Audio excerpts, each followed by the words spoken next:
Hello everyone, आज start करते हैं नेक्स्ट क्वेश्चंस। तो 65 question. Amrita is trying to set up electric circuit. She run short connecting wires. Which of the following material can she use to complete the circuit. तो circuit complete करने के लिए हमें चाहिए कंडक्टर्स। ठीक है, हमें चाहिए कंडक्टर्स। तो कंडक्टर्स ही कंप्लीट करते हैं सर्किट।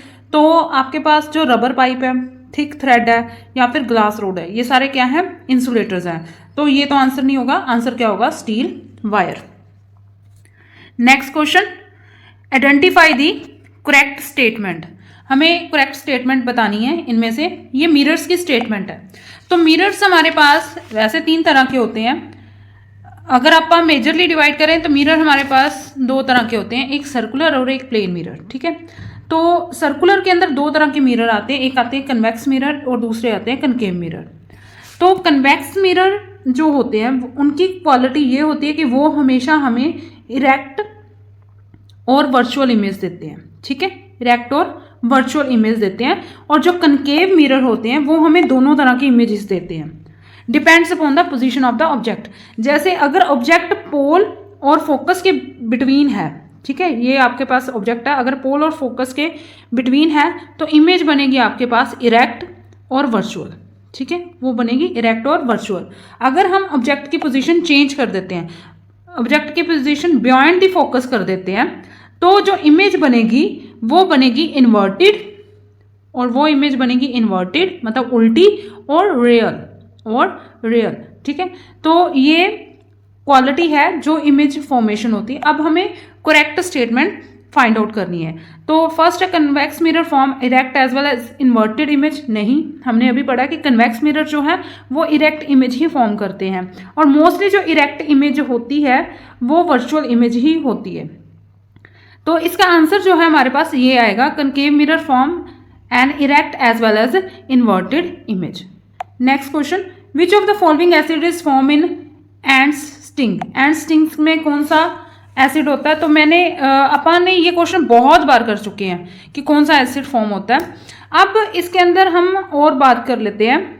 एस्कॉर्बिक एसिड जो है विटामिन सी फ्रूट्स के अंदर होता है। ठीक है, ऑक्सैलिक एसिड आपको स्पिनिच के अंदर, पालक के अंदर मिल जाता है। ठीक है, एसिटिक एसिड अगर विनेगर को 5% डिल्यूट कर देते हैं तो वहां पे हमें एसिटिक एसिड फॉर्मेशन हो जाती है। मतलब विनेगर में आप लिख सकते हो कि एसिटिक एसिड होता है। नेक्स्ट क्वेश्चन एक न्यूमेरिकल है। तो वो कहते हैं कि 3.7 kilogram fuel is complete burned to give this amount of joule energy. तो हमें कैलोरीफिक वैल्यू के बारे में पता करना है। अब कैलोरीफिक वैल्यू क्या होती है कि अगर हमारे पास 1 किलो फ्यूल है, ठीक है, मान लो कि आपके पास 1 किलो वुड है, लक्कड़ पड़ी है। ठीक है, अब वो बर्न होने के बाद, कंप्लीटली बर्न होने के बाद जो आपके पास जो हीट प्रोड्यूस होगी that is the calorific value of would. ठीक है, ऐसे कोई भी फ्यूल हो 1 किलो का, तो आप वो बर्न करते हैं और उसके बाद जो हीट प्रोड्यूस होती है, जितनी अमाउंट में हीट प्रोड्यूस होती है that is the calorific value of that fuel. तो अब हमें फाइंड आउट करना है। तो कैलोरीफिक वैल्यू जो होती है उसका फॉर्मूला होता है हीट प्रोड्यूस। अब देखो, हीट तो प्रोड्यूस होगी और डिवाइड करेंगे कितना मास है फ्यूल का मास हम देखेंगे। ठीक है, हीट प्रोड्यूस जो हो रही है यहाँ पे वो हो रही है 1.665 इंटू 10⁻⁸ जूल और जो वेट है वो है 3.7 kg। ठीक है, अब इन सब को अगर हम कैलकुलेशन करेंगे तो ये हमारे पास अराउंड आ जाएगा 4.5 इंटू 10⁻7 जूल पर किलोग्राम। ठीक है, और अगर हम इसको राउंड ऑफ कर दें तो वो आ जाएगा 45,000 किलो जूल पर किलोग्राम। ठीक है, ये आंसर आएगा 45,000। अब नेक्स्ट क्वेश्चन करते हैं। A body of mass 2 kilogram is throne up vertically with kinetic energy this one. The height eight which the kinetic energy of the body become half of the initial value. अपने initial value से वो half value में किस height पे जाके आएगी उसको find out करना। और जी हमें दिया 9.8 मीटर पर सेकेंड स्क्वायर। अब इसके अंदर क्या है कि हमें पता है कि हमें वैल्यू दी है, एक दी है इनिशियल काइनेटिक एनर्जी की वैल्यू। इनिशियल काइनेटिक एनर्जी की वैल्यू जो दी है वो हमें दी है 490 और फिर उन्होंने कहा है कि एक हाइट पे जाके वो क्या हो रही है, वो हाफ हो रही है। हाफ जो होगी तो वो क्या हो जाएगी, 490 का 2 कर देंगे तो ये वो हाफ क्या हो जाएगी, 25 किलो, सॉरी 25 जूल। ठीक है, अब ये हमारी हाफ काइनेटिक एनर्जी है। इतना समझ आ गया। अब नेक्स्ट क्या है, अब हमें law of conservation of energy देखना है। लॉ ऑफ कंजर्वेशन एनर्जी क्या कहता है कि जितनी एनर्जी लॉस होगी उतनी गेन भी होगी। ठीक है, लॉस हो रही है हमारी काइनेटिक एनर्जी और गेन कौन सी होगी, उसके उल्ट पोटेंशियल एनर्जी। ठीक है, अब 295 हाफ पे जाके क्या हो गया, अगर आप 490 को माइनस करेंगे 295 तो हमारे पास पोटेंशियल एनर्जी कितनी आ गई, 295 जॉल। ठीक है, अब हम पोटेंशियल एनर्जी का फॉर्मूला लगाते हैं। पोटेंशियल एनर्जी जो होती है वो इक्वल होती है mgh। m हो गया मास, g होगी ग्रेविटी, h हमें फाइंड आउट करना है। अब p हमें पता है तो हम क्या करते हैं, h की वैल्यू फाइंड आउट करनी है। तो हमारे पास क्या क्या दिया हुआ है, पोटेंशियल एनर्जी, ठीक है, और इसको अपन नीचे ले आएंगे या इसको इधर ले जाओ, बात वही है। तो आप mgh की अगर वैल्यू लिख दें, मास की वैल्यू हमें दी है 2, जी की वैल्यू दी है 9.8, ठीक है, एच हमें फाइंड आउट करना है और एनर्जी की 295। एच आ जाएगा हमारे पास 295 डिवाइडेड बाय 2 इंटू 9.8 और इसको सॉल्व करने के बाद जो हमारे पास हाइट आएगी दैट इज़ 12.5 मीटर। नेक्स्ट है an atom of calcium has mass. Calcium के एटम का मास जो है वो आपको दिया है 6.64 into 10⁻23 gram. The number of calcium atom present in 10 gram of calcium. अब एक कैल्शियम एटम का मास हमें दिया हुआ है और 10 ग्राम कैल्शियम के अंदर हमने मास निकालना है। तो इसके लिए जो फॉर्मूला यूज़ करते हैं वो है नंबर ऑफ एटम। इसको बहुत तरीके से कैलकुलेट करते हैं बट इजी वे देख लेते हैं। Total mass divided by mass of one atom, mass of one atom. ठीक है, टोटल मास हमें जो दिया है वो 10 दिया है और वन एटम का जो मास दिया है वो हमें 6.64 इंटू 10⁻⁻23 दिया है। इसको कैलकुलेट करेंगे तो ये हमारे पास नियर अबाउट आ जाएगा 1.5 10⁻23। ये आंसर हमारा आ जाएगा। नेक्स्ट है a metal x is low in the reactive series. एक मेटल एक्स है जो रिएक्टिव सीरीज के अंदर लो रिएक्टिव सीरीज के अंदर आती है।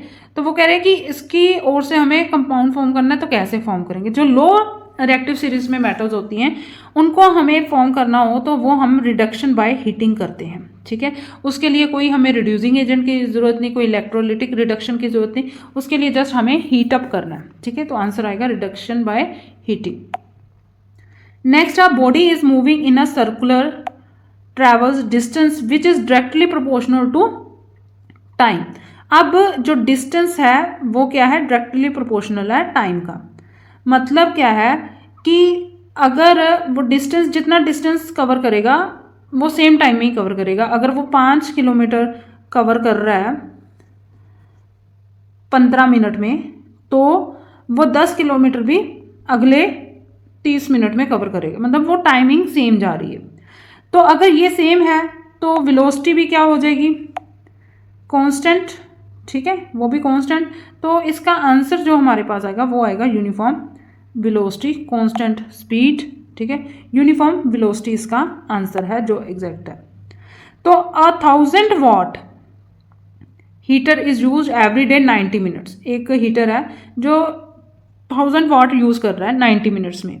तो the heater will consume units of electric energy in 30 days. 30 days में वो कितने यूनिट को कंज्यूम करेगा। हमारे घर में अगर हीटर लगा हुआ है तो अगर वो 1000 वाट ले रहा है 90 मिनट्स में तो वो 30 डेज में कितना हमारे यूनिट कर देगा। तो अब उसके लिए हमें पता होना चाहिए कि जो 1 किलो वाट होता है वो होता है 1000 वाट के equal.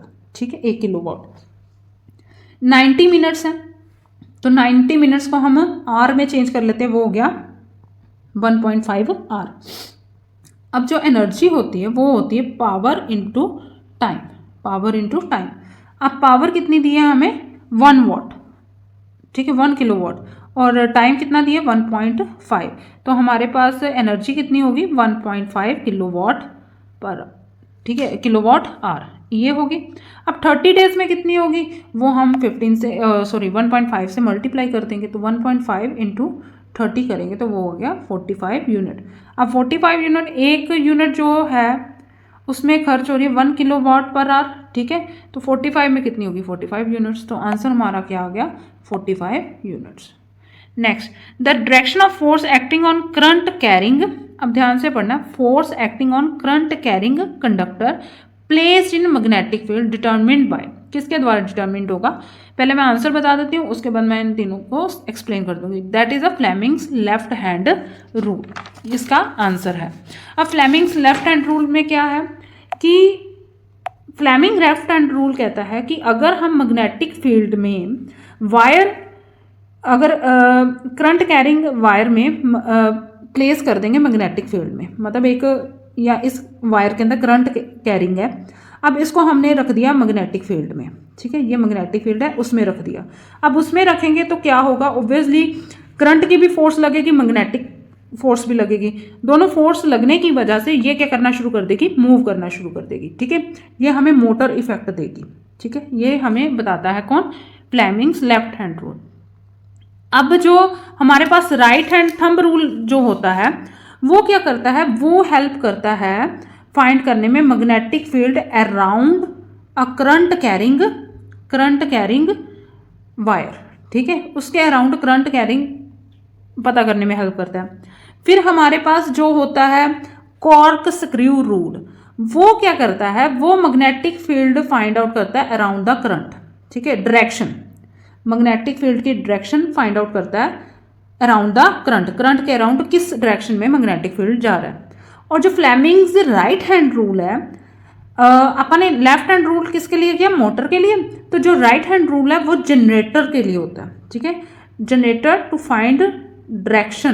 Find the direction induced current, कि किस डायरेक्शन में करंट इंड्यूस्ड होगा वो फाइंड आउट करता है, ठीक है।